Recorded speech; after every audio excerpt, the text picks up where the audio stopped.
Assalamualaikum warahmatullahi wabarakatuh.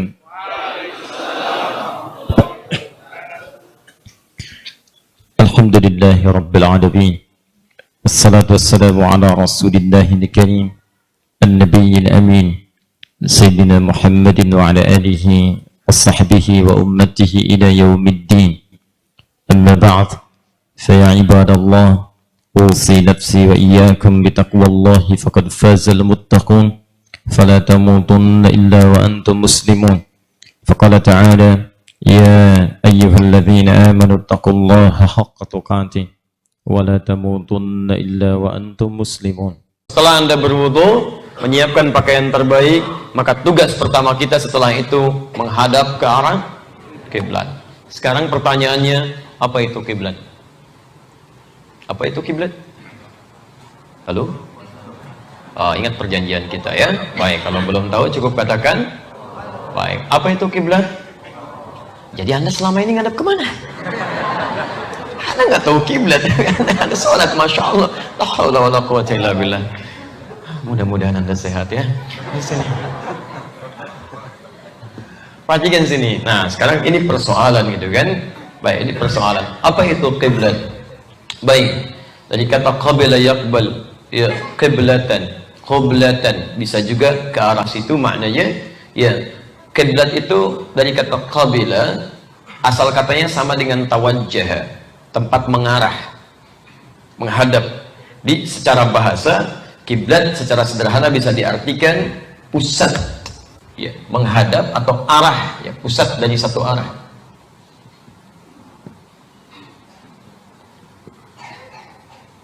Pusat atau dari satu arah yang dituju. Ini.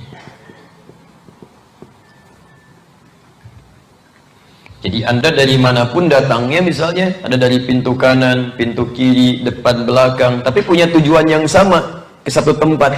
Itu secara bahasa disebut dengan kiblat. Dari manapun arahnya.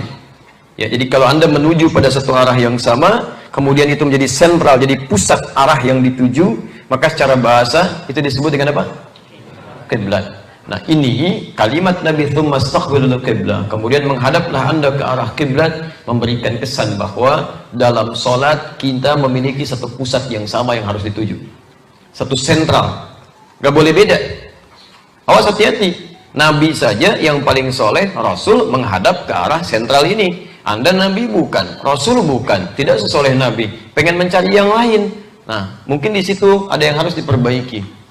Karena itu, ketika disebutkan kalimat dengan menggunakan kiblat, ini menunjukkan kesan bahwa setiap orang yang sholat, arahnya mesti terpusat pada sentral yang sama. Jelas di sini? Baik. Dan ingat, kalimat kiblat di sini, kalimatnya tidak menggunakan kalimat ma'bad. Ya, awas. Apalagi menggunakan kalimat misalnya Rabb, menunjuk pada Tuhan. Ya. Tapi menunjuk kepada arah. Ini menunjukkan kesan bahwa hati-hati, yang diinginkan dengan kiblat ini itu bukan objek sesembahan, tapi arah sesembahan kita, arah ibadah kita. Jadi nanti jangan diartikan kalau kita kemudian menghadap ke satu kiblat, lalu Anda tafsirkan kiblat itu Tuhan kita yang kita sembah. Itu keliru. Kiblat ini bukan objek ibadah, ya, melainkan arah, ya, atau pusat yang kita tuju dalam hal menyembah Allah Subhanahu wa ta'ala. Jelas di sini? Awas, nanti di akhir saya ingin tunjukkan bahwa ada orang nanti yang mempersoalkan, umat Islam kok nyembahnya batu, gak ada bedanya dengan yang lain. Yang lain nyembah batu juga, ini nyembah batu juga. Kita bisa jawab, ya, gak pernah di Quran disebutkan kita menyembah batu. Oke? Yang disebutkan kiblat itu hanya arah saja untuk kita memohon kepada Allah Subhanahu wa ta'ala. Paham sampai sini? Baik. Kalau sudah paham, sekarang perhatikan. Pertanyaannya, apa kiblat ini atau arah ini secara spesifik, ya, yang menjadikan kita saat ibadah semua mesti terarah ke arah yang dimaksudkan. Baik, mari kita lihat dulu teori dasarnya di Quran surah ke-2 Al-Baqarah. Ini ayat 149 sampai 150. Sebelum sampai ke sini, saya ingin Anda buka dulu ayat sebelumnya, yang ayat 143 sampai 144. Posisi paling kiri, di tengah sampai dengan ke bawah.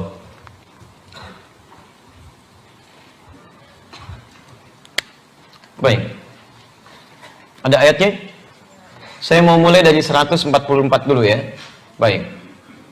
Perhatikan kalimatnya. Bismillah.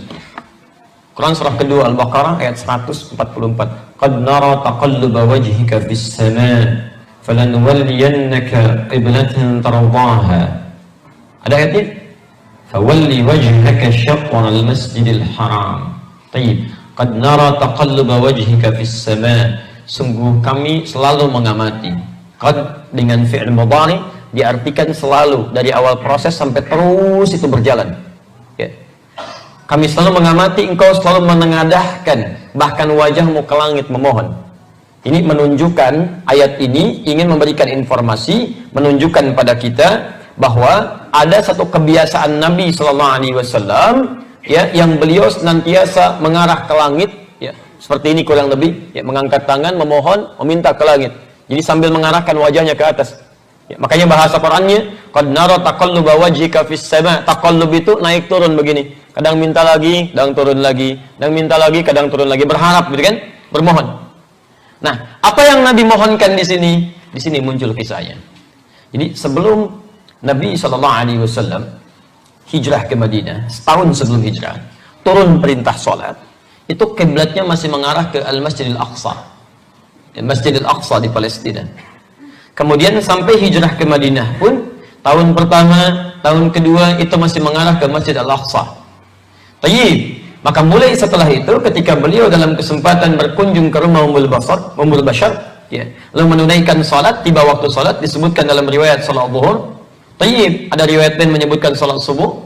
Maka saat menunaikan salat itu di pertengahan turunlah kemudian ayat ini. Al-Baqarah 144 tadi. Jadi saat menghadap ke arah Masjid Al-Aqsa, kurang lebih seperti ini misalnya, turun ayat tadi. Qad nara taqalluba wajhika fis sama'. Kami sering perhatikan bahwa engkau sering berharap, memohon, yang menengadahkan wajahmu ke langit meminta supaya kiblat dialihkan ke Masjid Al-Haram. Fawalli wajhaka syatral Masjidil Haram. Mulai saat ini palingkanlah kiblatmu ke arah Masjid Al-Haram. Maka dari situlah dengan turunnya ayat ini berputar Nabi 180 derajat begini dan makmum di belakang ikut berputar ke belakang seperti ini. Jelas?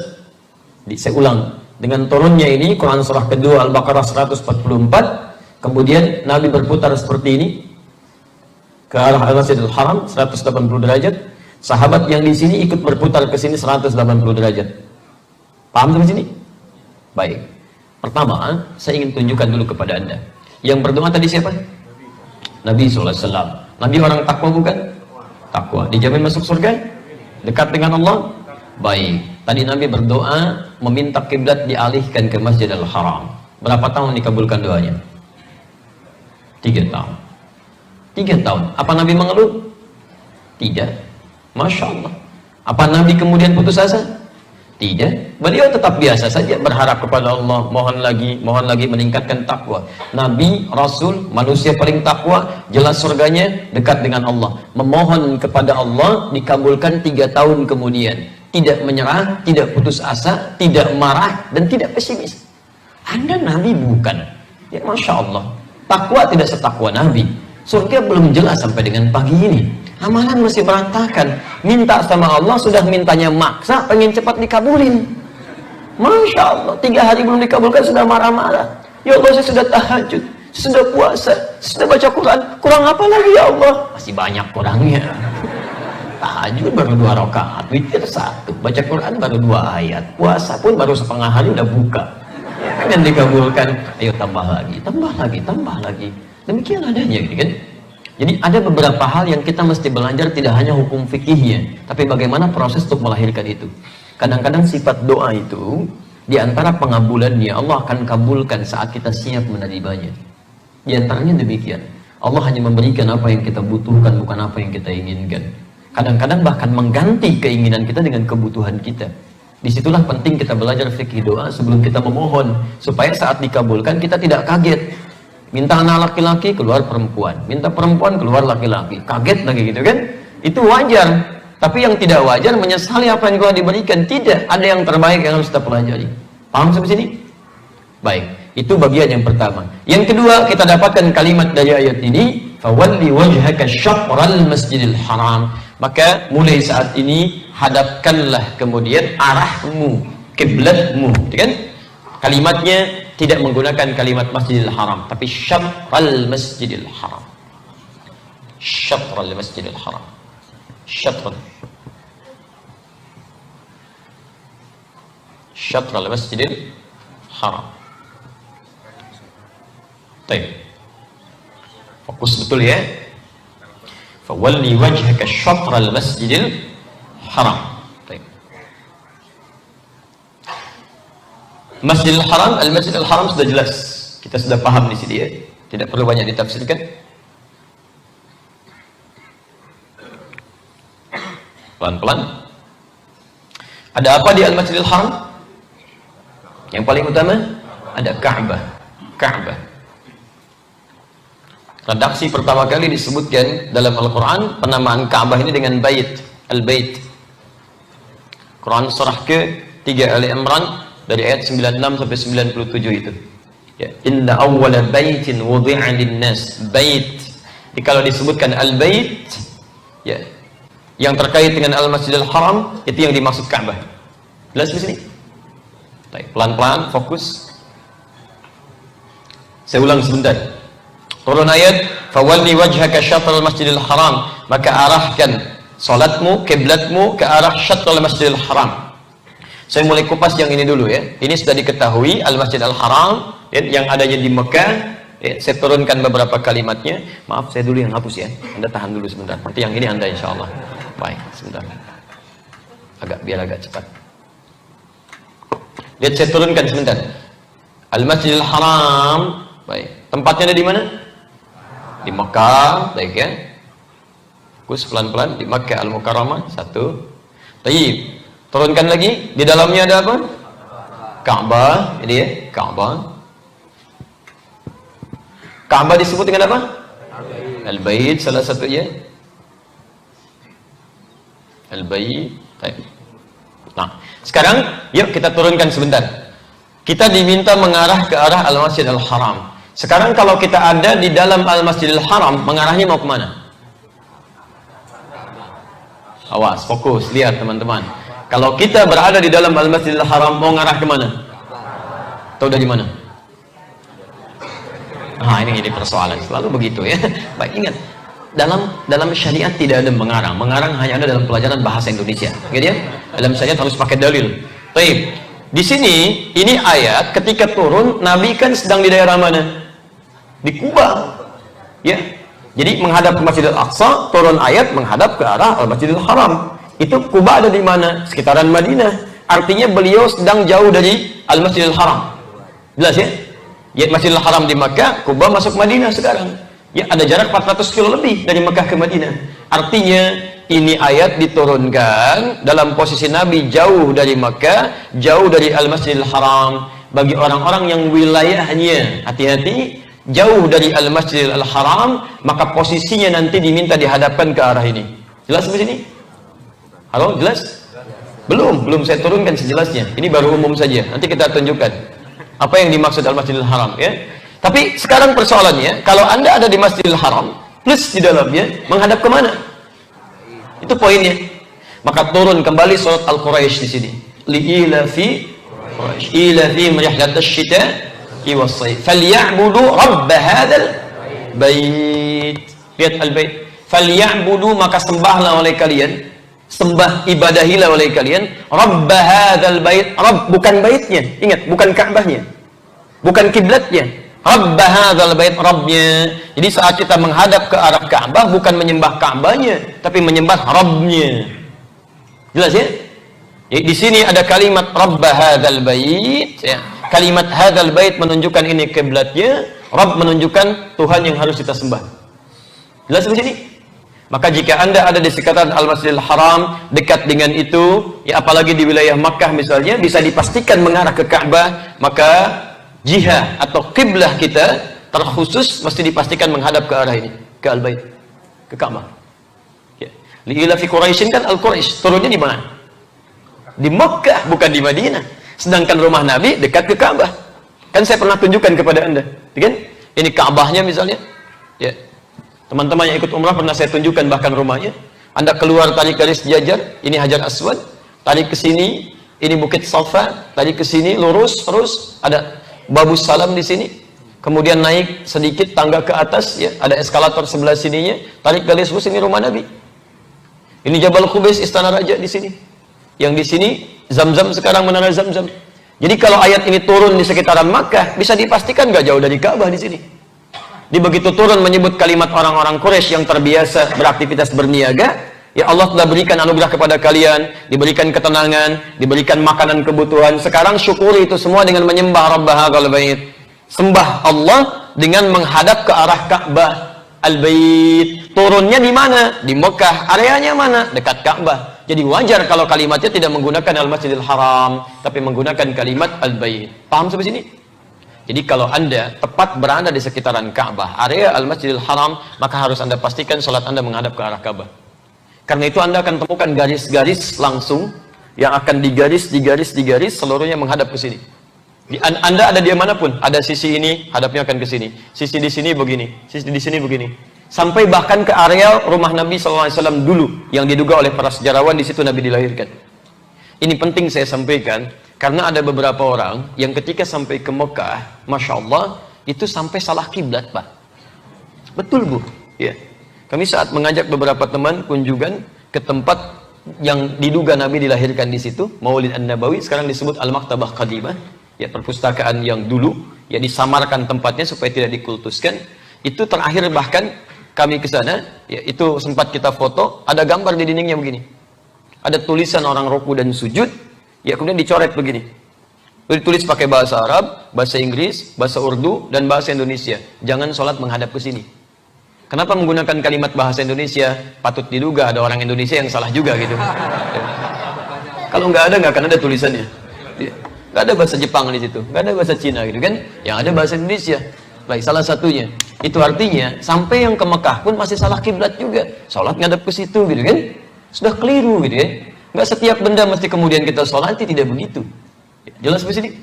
Baik, jadi pastikan ketika Anda berada di sekitaran Ka'bah, maka kiblatnya tidak ada tawar-menawar di sini. Posisinya harus langsung kepada Ka'bah al-Musyarrafah. Jelas?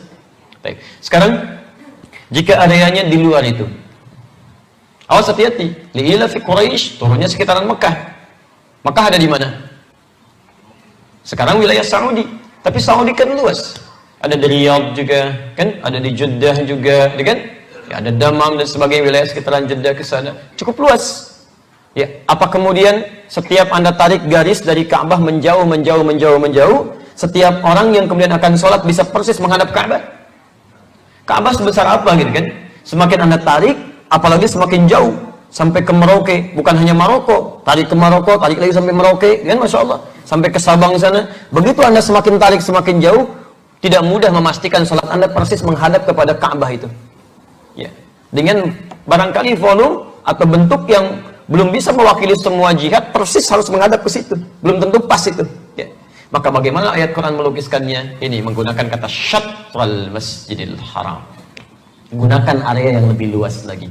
Yang jika salah satunya sudah mulai menuju kepada sisi itu, maka sudah dipandang sah menghadap ke arah kiblat. Walaupun tidak pas menuju Ka'bahnya, tapi area ini yang mendapatkan area dari karisma Ka'bah dan area spiritual menyebar di dalamnya, maka dipandang oleh Al-Quran, bahkan disebutkan nasnya sebagai dalil. Anda walaupun masjidnya atau posisi Anda hanya menghadap ke area sedikit Masjidil Haram, maka sudah pas dipandang menghadap ke arah Ka'bah atau ke arah kiblat. Jelas? Alhamdulillah. Nah, sekarang perhatikan syatrun. Syatrun itu artinya garis yang dibuat pada asalnya. Silakan, Mas. Ya, garis yang dibuat. Jadi kalau saya buat seperti ini, dalam orang Arab mengatakan syatr. Syatr. Ini nuqtah. Ini fasilah. Ini nuqtatain atau syarihah. Ya, titik dua, kan? Kalau titik tiga apa istilahnya? Nggak ada, nggak usah ngarang ya, nggak usah ngarang. Baik, jadi ini nuqtah, fasilah, syarihah atau nuqtatain, ini syatr. Ya, garis yang dibuat, yang menyambungkan satu titik dengan titik yang lainnya. Ini Masya Allah, saking jelinya diksi dalam Al-Quran. Jadi seakan-akan ingin menggambarkan kepada Anda, kalau Anda ingin sholat di posisi Anda, baik di masjid, di rumah dan sebagainya, silahkan dengan pengetahuan yang Anda bisa pelajari, bisa Anda dapati, tarik garis ya sampai menuju ke arah Al-Masjidil Haram ya, minimal masuk ke bagian areanya ya, sudah nyentuh ke arah sedikit misalnya ini kena, ini sudah menghadap ke arah kiblat. Jelas? Baik, tidak harus pas ke tengah-tengah Ka'bah. Pas, alhamdulillah. Ya, tidak pas, geser dikit, sepanjang masih di area ini, masih bagian dapat dari kalimat itu. Ya. Bahkan nanti para ulama dalam pembahasan nanti Syekh As-Sabuni, ya, As-Sabuni punya kitab namanya Rawa'i'ul Bayan. Muhammad Ali As-Sabuni namanya. Rawa'i'ul Bayan fi tafsiri ayatil ahkam. Fi tafsir ayatil ahkam. Disingkat jadi tafsir ayat ahkam. Ini saya menduga bahwa ini termasuk kitab yang sangat baik dalam persoalan ayat hukum. Jadi semua ayat hukum dalam Quran dikeluarkan oleh beliau, dikupas tuntas dari segi bahasanya, segi hukumnya dan pendapat para ulamanya. Ya. Ketika menerangkan ayat ini, ya, beliau menjelaskan bahwa bahkan para ulama memberikan keluasan lagi berdasar hadis-hadis Nabi sallallahu alaihi wasallam dan ayat-ayat Al-Quran. Kalau orang semakin jauh dan kesulitan menghadap ke arah Al-Masjidil Haram, maka dia paling minimal bisa menghadap ke arah Al-Haram. Al-Haram, batas suci ya, yang menjadi batas di sekitaran Makkah itu. Jadi kalau antum masuk ke area Makkah kan ada hududul haram namanya, batas haram. Di situ sudah mulai bertalbiyah kan? Labbaik Allahumma labbaik, labbaik Allahumma labbaik kalau berihram. Kalau tidak Anda mulai berdoa, kan? Mulai berdoa memohon kepada Allah Subhanahu wa taala. Ya Allahumma inna hadzal haram haramuka, gitu kan? Ya Allah, ini haram adalah batasmu. Faharim lana syu'urana, maka mohon haramkan ya Allah kulit kami, haramkan ya Allah rambut kami, haramkan ya Allah daging kami, haramkan fisik kami ya Allah dari neraka. Maksud jangan sentuh dari neraka ketika kami masuk ke sini. Paham sampai sini? Nah, jadi saya cepat simpulkan, kalau Anda ingin menunaikan salat, menghadaplah ke arah kiblat. Kalau dekat Ka'bah, pastikan menghadap ke arah Ka'bah. Kalau keluar dari area Ka'bah, area Al-Haram, minimal Anda menghadap ke arah Masjid Al-Haram. Kalau semakin jauh lagi, terlampau sulit menghadap ke sini, sulit dipastikan, maka minimal ke area Al-Haram. Jelas? Di luar ini tidak sah salatnya. Ya. Coba dicek lagi ya. Jangan-jangan kita menduga selama ini menghadap ke arah Al-Haram, tapi Masya Allah jauh sampai ke Manchester sana misalnya. Ya, itu kelebihan. Jadi kalau ada orang sholat kemudian tidak menghadap ke arah kiblat, maka sholatnya tidak sah.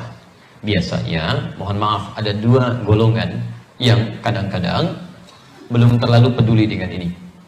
Golongan pertama, anak kecil, kan, yang saat dilatih dia menunaikan sholat. Kadang-kadang orang tua itu merasa bangga kalau anaknya sudah mulai sholat, yang penting ikut-ikutan sholat. Nah, saya mohon sebesar-besarnya, kalau bisa mengarahkan anak pada yang benar, jangan bangga pada yang salah. Kasihan kalau sudah terbiasa, nanti sulit lagi untuk membenarkannya. Ya, jadi mohon benarkan dia cara yang sholat yang baik. Untuk laki-laki, mulai kalau sudah terbiasa bisa ke masjid, ajak dia ke masjid, supaya kenal bahkan dengan masjidnya. Ya, kalau belum terbiasa, orang tuanya biasakan sholat di rumah, menghadap ke arah kiblat. Kadang anak-anak suka berputar, itu kan, tiba-tiba sajadah dialihkan, sholat menghadap sebaliknya. Ya, Anda bisa biarkan di awal, setelah itu kemudian Anda mulai palingkan. Masya Allah, kalau yang kesini, ini bukan kiblat namanya, itu kan? Kiblat itu siapa ya? Teman ayah? Bukan ya. Kiblat itu arah kita menunaikan sholat. Kalau ke kiblat, Anda bisa jadi pintar. Tapi kalau ke sini, wah sulit nanti belajarnya. Dia palingkan lagi. Ini sesuai dengan dunianya. Ya, kalau dia senang dengan mainan, kalau ngadap ke kiblat, mainan bisa dapatnya bisa cepat. Kalau nggak ke kiblat, bisa lambat mainannya. Begitu ya. Nah, jadi dia lebih ada nuansa-nuansa untuk cepat dia belajar. Ya, paham ya? Itu golongan pertama. Golongan kedua, maaf, orang yang memang sudah mulai kehilangan sebagian dari kesadarannya. Ada yang disebut dengan masa ardhalil umri atau pikun. Ya. Kadang-kadang suka lupa. Nah, yang seperti ini, walaupun ada toleransi bagi dia sendirian kalau tidak ada pendamping, tapi kalau ada pendamping, dia mesti diarahkan. Ya, mesti diarahkan. Kadang-kadang sholat pertama menghadap kiblat, besoknya lupa. Tiba-tiba menghadapnya miring jauh misalnya kan. Ketika sedang sholat, antum bisa langsung arahkan seperti ini. Paham ya? Baik. Nah, kalau ada orang sehat masih salah kiblat, kemungkinan masuk pada dua kategori ini. ya, dia sehat tapi kekanak-kanakan, ya, dia sehat tapi juga kurang peduli dengan agamanya. Subhanakallahumma bihamdika asyhadu an la ilaha illa anta astaghfiruka wa atubu ilaik. Assalamualaikum warahmatullahi wabarakatuh.